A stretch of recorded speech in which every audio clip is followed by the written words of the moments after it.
key part of a film's success is how well it has been marketed. People would not know a film exists without marketing.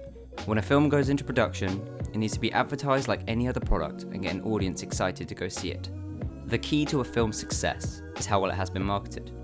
Over time, I've become fascinated with film marketing for many reasons. The range of creativity that is incorporated in the production of film marketing, the level of influence it has or seemingly has on general audiences, as well as the way it can transcend the world of advertising and become something much bigger, being celebrated, shared, and appreciated for the art that it is. But beyond my personal interest in the subject, why is this research project important and necessary? The research within this project will hopefully help myself and others gain insight on common manipulative marketing tactics and strategies, allowing people to have a deeper understanding of the subtext and objectives within marketing, meaning audiences will be able to better make their own informed decisions in response to targeted marketing. From this project, we should also be able to better understand film marketing, an aspect of the film industry that isn't explored with the same critical perspective as other filmmaking elements often are. And more than anything else, this project should help myself and others learn to appreciate effective, unique, and creative marketing when you see it, and distinguish good marketing from bad marketing, and understand why. Hitesh Bhasin touches on this concept in his article for Marketing 91, stating that there is no fixed formula for an effective marketing strategy, and for the success of a movie, only that good product plus good marketing equals success. My objective by completing this project is to understand the thought process and strategies behind film marketing campaigns, what makes them important, and ultimately, what makes a successful film marketing campaign.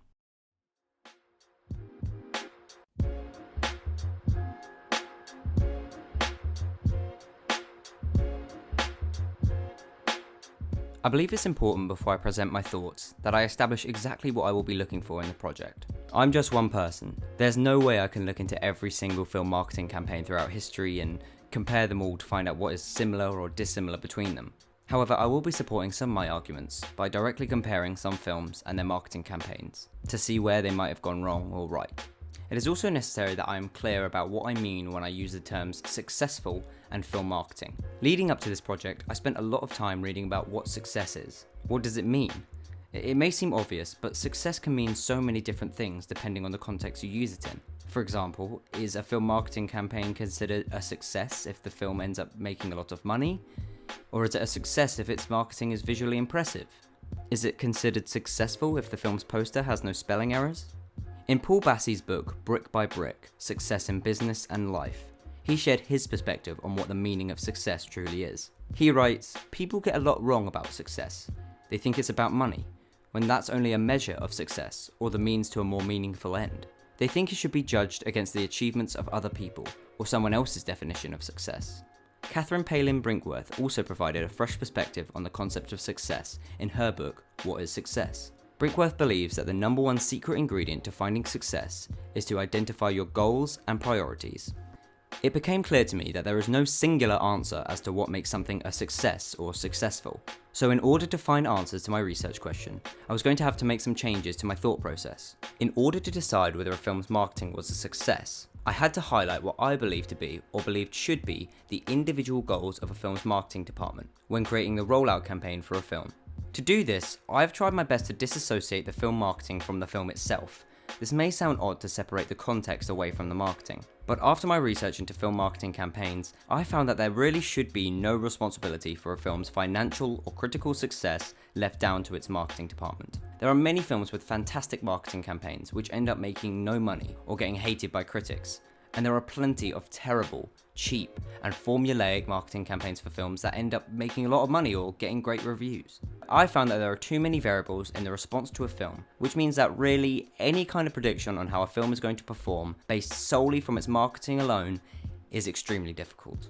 Things such as when a film is released, the studio, names, and actors associated with the project, as well as the recognizability of a brand name, can all have major influences on a film's reception, and that is all completely out of the hands of a film's marketing department. I had to focus on a couple of film marketing forms in order to assure I had a narrow scope for my research, and could remain on track.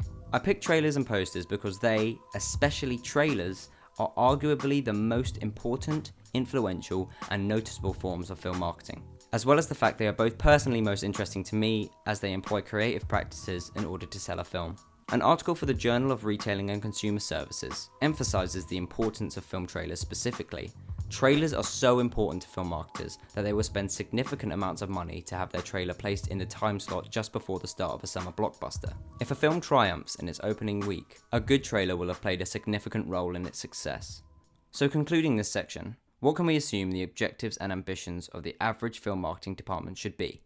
The first thing I've noticed through my research is that a successful marketing campaign will correctly identify the film it's selling before the marketing begins.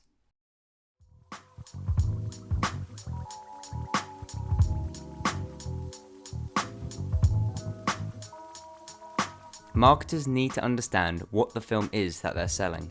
I believe the best marketing campaigns are honest and genuine about what the film is. Never mind what I believe, audiences at least deserve some clarity in the product that they're paying for. And how can a film's marketing be an honest reflection of the film it's selling if the marketers don't have a clear understanding of the film? I feel that more often than not, film marketing will receive backlash based on how they handle this step. If an audience has felt misled by a film's marketing, I'd like to think that it was from a misunderstanding between marketers and filmmakers, rather than a purposeful gross use of manipulation in order to make a profit. Writers David Campos and Erica Knudsen touch on manipulative marketing in their book, Cultivating Creativity Through World Films. Now more than ever, teaching youth to become informed film consumers is of great importance, considering how much they are subject to manipulation through marketing and advertising. It only makes sense that they learn to become active thinkers as they watch films. It's hard to tell whether an inaccurate presentation of a film within its marketing is an accident on behalf of the marketing department, or whether it's something more malicious and manipulative.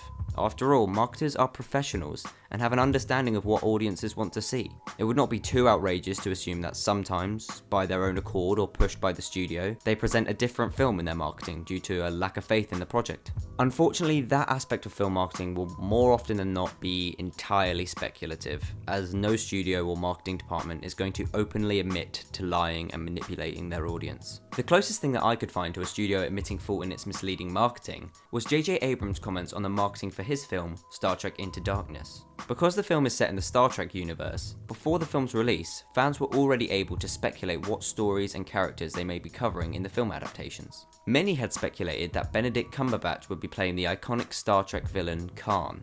Fans were generally displeased with this idea, as the character has had so many interpretations over time, and Star Trek fans were expecting a new, fresh story. In light of negative speculation, J.J. Abrams actively attempted to shut down these theories during press panels, interviews, as well as the promotional marketing for the film, claiming that Benedict Cumberbatch would not be playing Khan. However, the film comes out, and guess what? Benedict Cumberbatch was Khan all along. J.J. Abrams has spoken on this blatant false advertising since, and has said, "The truth is, I think it probably would have been smarter just to say up front, this is who it is. I was only trying to preserve the fun of it. But I do wonder if it would have seemed a little bit less like an attempt of deception if we had just come out with it." There are many film marketing campaigns from the past that have failed to correctly identify the film that they are selling. One film that's poor judgment in its marketing resulted in some serious backlash was Drive, directed by Nicholas Winding Refn. Although Drive is a violent film with a fair amount of blood, action and exciting sequences, the focus of the film is less on these moments and more on the characters and their emotions. As James Berardinelli describes in his review of the film, from the beginning it's clear this is not a standard order action film. It takes its characters as seriously as its chases, shootouts and fights. However, the trailer gives the impression that the film is more in the line of something like The Fast and the Furious or Taken. Drive is an especially important example of bad film marketing, as not only did the marketing receive a poor response from audiences, but one person was so upset with the trailer specifically that they decided to sue Film District, as they felt misled by the trailers. Sarah Deming, the woman who decided to take Film District to court, is making an example out of Drive's misleading marketing, in order to prevent these manipulative movie selling tactics in the future. With potentially serious consequences like these, why would the marketing department not take better care with its campaign? In this case, I believe the studio were getting cold feet after early screenings of the film, as the film did only receive a C- cinema score from test audiences. Discouraged by this, and possibly after witnessing other successes of action-adventure films such as Fast 5, I think a decision was made to position the film as more of an adrenaline and diesel-fueled popcorn movie, rather than the somber and artistic film it truly is. The inconsistency in the film's positioning is most likely what led its campaign to crumble. I was lucky enough to interview Tom Grieveson, who is head of marketing and distribution at Hanway Films. In our interview, he stressed the importance of consistent positioning, something that Drive's marketing could have benefited from? All the way through, I would say positioning is key. Positioning your film from the very, very beginning. And that's what I do with every film. We'll work on a positioning statement for the film at the very beginning, and then that will inform creative decisions, maybe not by the director, but certainly in terms of the assets that we're trying to capture during the film shoot. We'll make sure that, you know, we'll have an idea of how we'll want to sell the film. So when we do a special shoot on set, we're shooting in a way where we've got the ultimate audience in mind.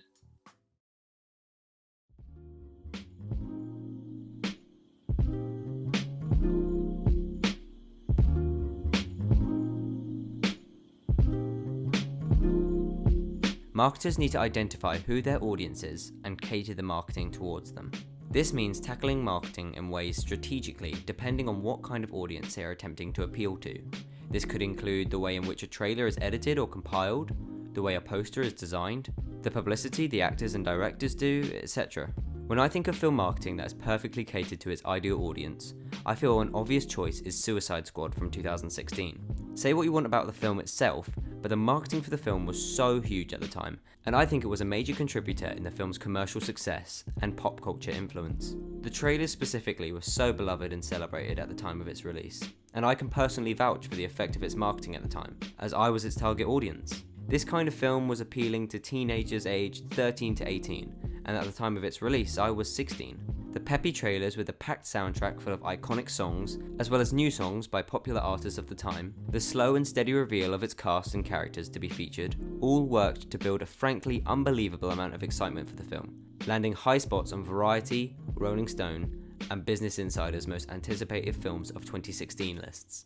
Although the film in the end was not very good, you can't really accuse the marketing of being a poor reflection of what the film was, as the pandering, childish and sickly tone of the whole film was what made it so appealing for my age group in its marketing, and what I believe has made the film so detestable over time. Something like Bradley Cooper's A Star Is Born also has a shockingly good grasp on its marketing and how it's going to appeal to its ideal audience. Although the story has been visited multiple times already, many younger people who the film aimed to impress did not know that, and attempting to appeal to a younger generation through the inclusion and exhibition of Lady Gaga, an immensely popular music artist of this generation, turned heads almost immediately. Dr. Sleep is an interesting film to discuss, as on one hand I really respect some of the risks taken in the film's marketing, but I feel like because the marketing wasn't fully committed to its ideas and positioning, it failed to cater to its ideal audience. Let me explain. Dr. Sleep was the sequel film to Stanley Kubrick's The Shining, based on the Stephen King book of the same name. Now obviously The Shining is a beloved classic film with a committed fan base, so there will be people wanting to see a sequel, but the marketing department also had to try and appeal to a new generation of fans in order to have a bigger audience or possibly even continue the franchise further. The marketing did both these things, but still seemed to fail to catch people's attention. I wonder if the marketing had fully committed to one group of people, either old fans or new audiences, it may have performed better. Before I move on, I just want to say that I love and appreciate the fact that this film is named after the book and not named The Shining 2 or The Shining New Shine or something. It has a cool title and dares to be unique and direct in its quirkiness. I also adore some of the amazing design concepts it had in its posters, specifically the Red Rum poster, where all but the word is flipped in a clever callback to the classic scene from the original film. However, I do feel that in the long run, it may have isolated some of its target demographic. Older fans of the original, who may not see the trailers, will hear the name Dr. Sleep and have no idea that there is a link between The Shining and this new film. However, upon seeing the trailer, older fans will probably understand that it's a sequel to The Shining, from all the callbacks and references. However, this isolates the new audience, as they won't understand these references and could possibly assume there is no point in them seeing the film, if they can't relate to these callbacks, established characters, etc, etc.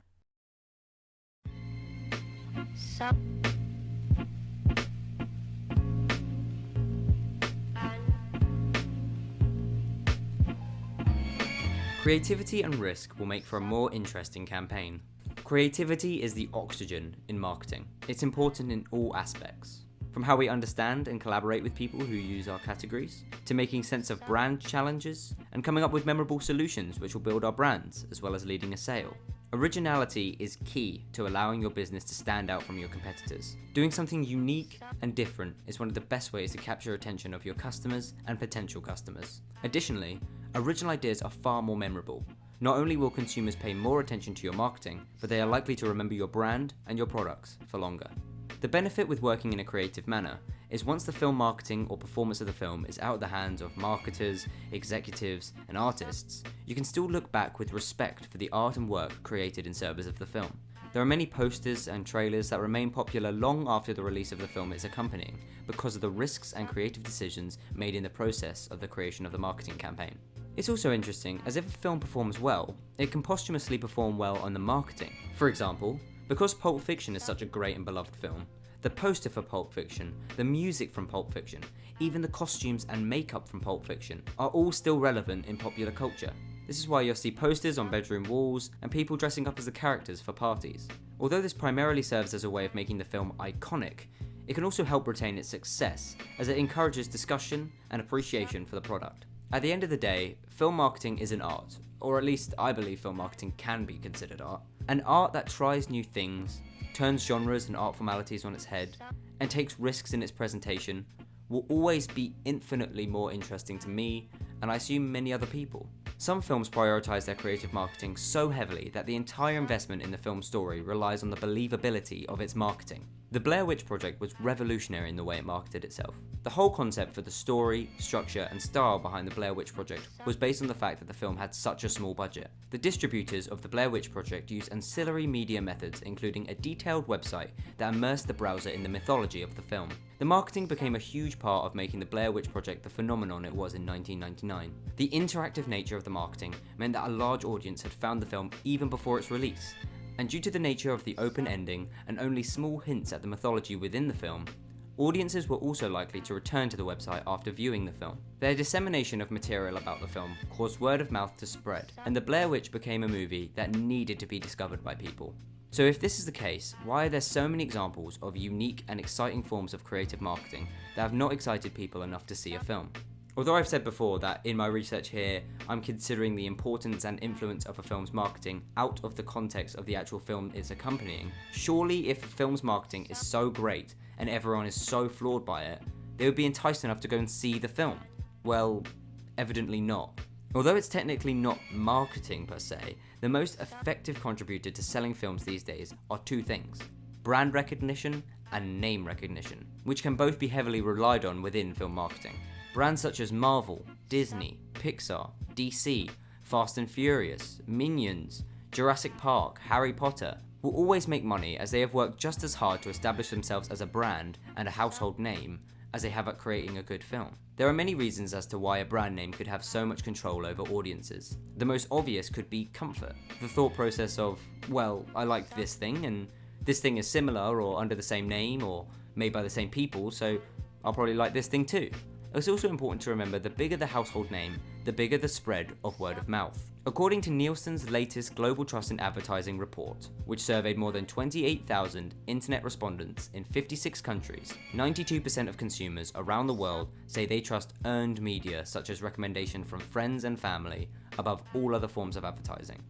Name recognition is much easier to understand, possibly because it's been a phenomenon in cinema for much longer. People have always gravitated towards names in entertainment they feel they can trust. People used to go out in droves to see Charlie Chaplin or Buster Keaton, and now the equivalent is being attracted to a property because it has Leonardo DiCaprio or Chris Pratt, or it's directed by Christopher Nolan or Quentin Tarantino or whoever. This research paper explores consumer influences in cinema. The results show that the actors are the greatest influencers on film quality expectations, whilst genre has the greatest influence on film content expectations.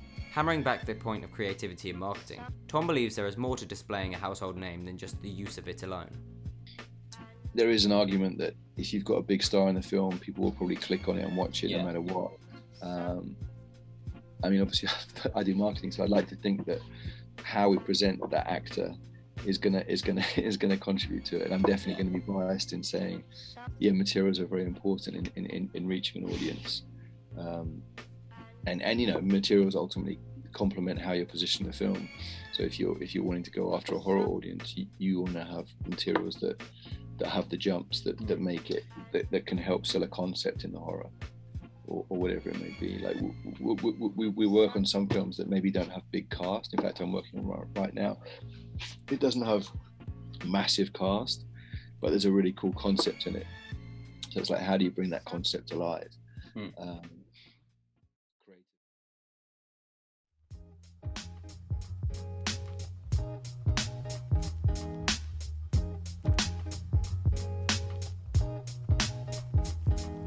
The success of a film has so many variables, it's impossible to keep track. But one undeniable contributor to the success of a film is its marketing. The importance of marketing cannot be quantified.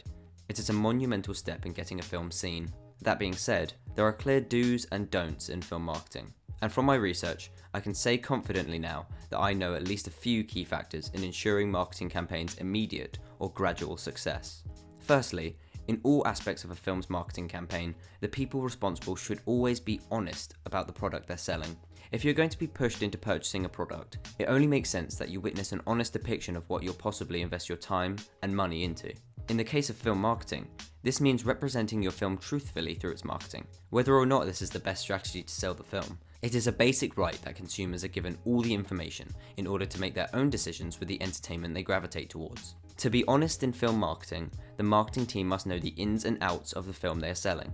Which brings me on to another thing I've learned through this project, that is that a successful film marketing campaign will always have a clear understanding of the film they are selling. This is almost so obvious that it seems a moot point. But how is anyone expected to sell or even describe in detail a product they don't fully understand? I think if the filmmakers have specific ideas, themes and emotions they want to convey, they must have close and constant contact with the marketing department to ensure everyone is on the same page and that these concepts can be conveyed effectively to appeal to audiences. Film marketers need to also understand who the ideal audience is for the film before they begin the marketing rollout. Finding a correct and appropriate audience is just as important, if not more so, than finding the largest scale audience possible. In order to do this, marketers need to understand what appeals to an ideal audience, and then shape and cater that marketing towards that audience, while remaining genuine about the film they're selling.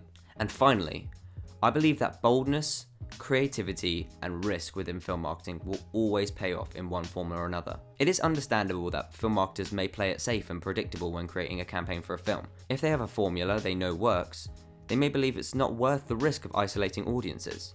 However, trying something new and daring to be unique in a film's marketing may just pay off, as we've seen in the past. It just takes respect and commitment to the craft of film marketing and filmmaking as a whole. So what? Where can this go now? In an ideal world, it would be amazing if this project went beyond a relatively small online audience perspective and could actually garner the attention of film marketers, with the hope that the information and points raised in the video would help marketing departments reevaluate their priorities when marketing a film. However, realistically, this project will not be seen nor acknowledged by people in the film marketing business. In which case, it would be incredible if the research in this project influenced an audience to be critical with marketing. Possibly not to the point where they take a marketing department to court, as was the case with Drive, but if a film's marketing seems false, gimmicky, disingenuous, malicious, lazy, maybe don't support that film. Unfortunately, in the film industry, money speaks louder than anything else. So, on the flip side, support films that take risks with their marketing. If a film's marketing seems to be carefully planned or exciting to you, go see it. Hopefully this way, marketing will be better respected in film, with a passionate and artistic touch to it.